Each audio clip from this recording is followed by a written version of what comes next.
नमस्कार, स्वागत है आपका मेरे चैनल आपकी दीदी ललिता में। तो आज मैं चर्चा करूंगी कि जो अभी खरमास लगने जा रहा है, उसमें हम कौन-कौन से कार्य कर सकते हैं और कौन-कौन से कार्य हमारे वर्जित हैं। तो चलिए चर्चा को शुरू करती हूँ।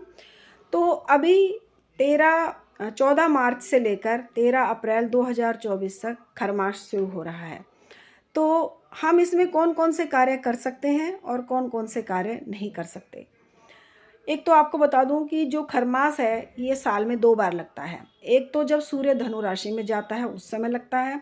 एक जब सूर्य मीन राशि में होता है तब ये खरमास लगता है।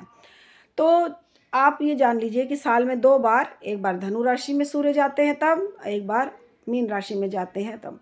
कहीं-कहीं जगह इसको मीन मास भी कहा जाता है, जो अभी ये जो लगने जा रहा है 14 मार्च से और 13 अप्रैल तक।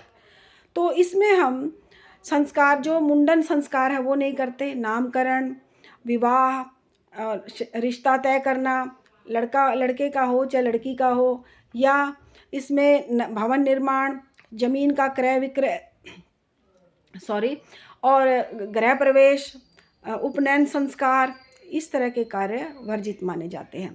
या कोई बहू बेटी जिसका अभी इसी साल शादी हुई है, वो यदि मायके में है तो वो मायके से ससुराल नहीं आएगी, और यदि वो ससुराल में है तो ससुराल से मायके नहीं आएगी।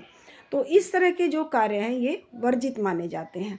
और जैसे आपने कोई व्रत पूजा ले रखी है, आपके कोई मनोती है और आपने जैसे ये कह रखा है कि भाई हमारा कोई कार्य पूरा हो जाएगा तो मैं भगवान को जैसे मनोती मानते हैं, मैं छतर चढ़ाऊँगी या मैं घंटा चढ़ाऊँगी या मैं किसी तीर्थ स्थान पर जाकर स्नान करूँगी, या फिर मैं जैसे भगवान को चोला चढ़ाऊँगी या सिंदूर चढ़ाऊँगी। इस तरह की कोई भी आपकी मनोती है तो वो आप इस खरमास में नहीं करेंगे।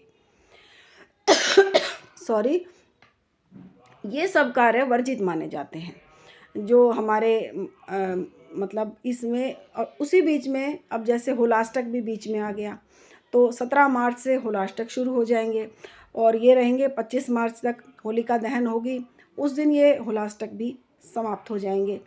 तो लेकिन उसमें भी हम कोई भी इस तरह के कार्य, शुभ के कार्य हम नहीं करते, नामकरण भी नहीं करते। जैसे अब मान लीजिए आप कोई नया व्रत शुरू करना चाहते हैं तो नया व्रत भी इस खरमास में नहीं करते।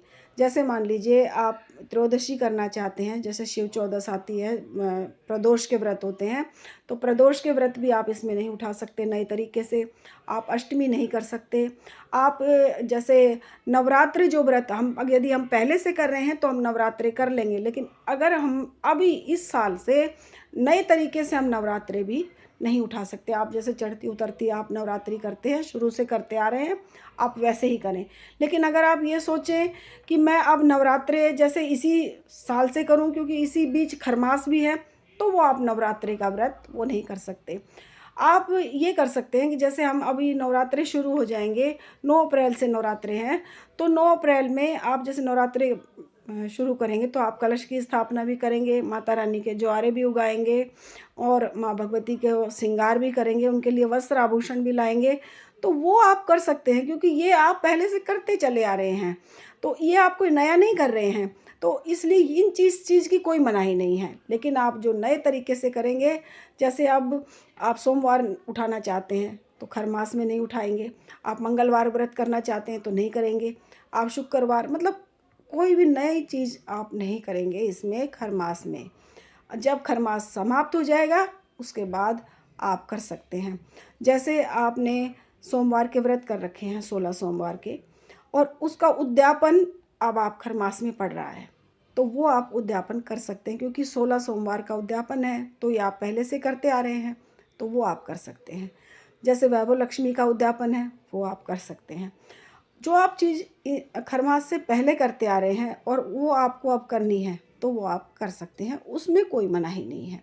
लेकिन जो चीज़ आप सोचें कि मैं अब नए तरीके से शुरू करूँगा, वो आप नए तरीके से नहीं कर सकते। आपकी कोई मनोती का कार्य हो, चाहे वो आपका कोई नए मतलब व्रत पूजा का हो, वो नहीं कर सकते आप। कौन कौन से कार्य कर सकते हैं वो बताऊँगी आपको। आप जैसे सत्यनारायण की कथा है, कराना चाहते हैं, जैसे होली आएगी तो होली पर पूर्णिमा ही होती है, तो पूर्णिमा वाले दिन हम सभी कथा करते हैं। यदि बहनें खुद से करना चाहती हैं तो करें। व्रत, पूजा, जप, तप, साधु संतों की सेवा, दान, पुण्य ये आप हर मास में कर सकते हैं, इसकी कोई मनाही नहीं है।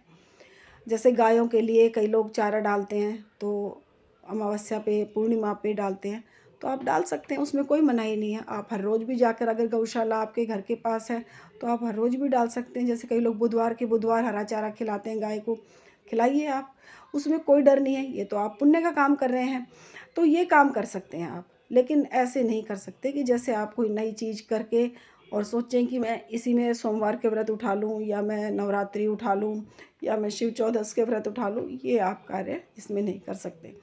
हाँ, लेकिन आप जैसे अभी जैसे मैं बता रही थी कि पूर्णिमा का व्रत है, तो उसमें आप अपनी कथा पूजा कर सकते हैं, पंडित को बुला के भी करा सकते हैं। हाँ, लेकिन यदि आपकी कोई मनोती है, जैसे आपने, मान लीजिए एक उदाहरण देती हूँ मैं आपको। जैसे मान लीजिए आपका बेटा है या बेटी है, नौकरी नहीं मिल रही, तो क्या क्या हम एक किसी चीज़ की मनोती मान लेते हैं कि यदि मेरा बेटा नौकरी लग जाए या बेटी लग जाएगी या उसका शादी विवाह हो जाएगा, तो मैं सत्यनारायण की कथा कराऊंगी, हवन भी कराऊंगी, और उसमें मैं मतलब भोज भी कराऊंगी। तो वो काम आप नहीं कर सकते। वो जो आपकी मनोती का माना हुआ जो कार्य है, वो आप 13 अप्रैल के बाद करें। हाँ, जैसे आप कथा कराना चाहते हैं, आपका वैसे मन बन गया, तो वो आप करा सकते हैं, वो आपके लिए अच्छा होगा। क्योंकि खर मास में हम दान, पुण्य, पूजा पाठ कर सकते हैं।